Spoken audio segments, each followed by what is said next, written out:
皆さんこんにちは。生態やみやびの宮口と申します。いびき対策で減量したいなら食事制限、ダイエットではなく運動を取り入れる方が効果的です。よくね、体重が減ったのにいびきが全然改善しないって相談されるんですけれども、食事制限だけで痩せると筋肉も落ちてしまう場合が多いです。旦那さんのいびきに悩む奥さんが食事をね作っていたりする場合、確かにね体重とか落ち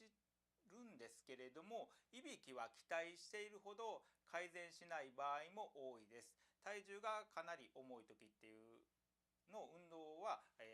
負担っていうのがすごい大きいので、最初は確かにね少し体重を落として、動きやすくなってから運動を取り入れる方がいいかとは思います。食事を改善する必要っていうのはねもちろんあるんですけれども、それよりも改善すべきことっていうのは運動です。いびきをかいているということは、睡眠時にこの気道ですね、空気の通り道である気道が狭くなってうまく酸素が取り込めていないということです。体が酸欠状態になると眠気が取れないであるとか、あと肩こりとか冷え性とか、肥満ですね、あとさまざまな病気の原因にもなってしまいます。酸素が足りない状態だとどうしても口呼吸になりやすくなって、睡眠時に口呼吸になっているといびきをかきやすくなります。より多くの酸素をね体に取り込もうとすると呼吸音が大きくなる、つまりいびきがうるさくなります。筋肉が落ちると血流が悪くなって酸素がうまく全身に回らなくなります。体を動かすと血流が良くなるし、筋肉が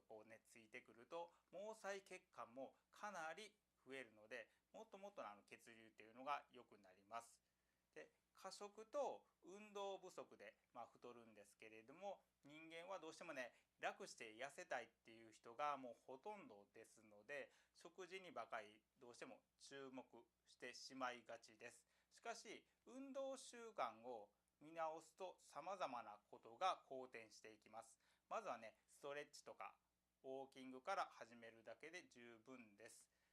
頑張りすぎると続かないので、運動を少しずつね習慣させていってください。ダイエット、つまりね食事制限はいびき対策としては効果が薄いです。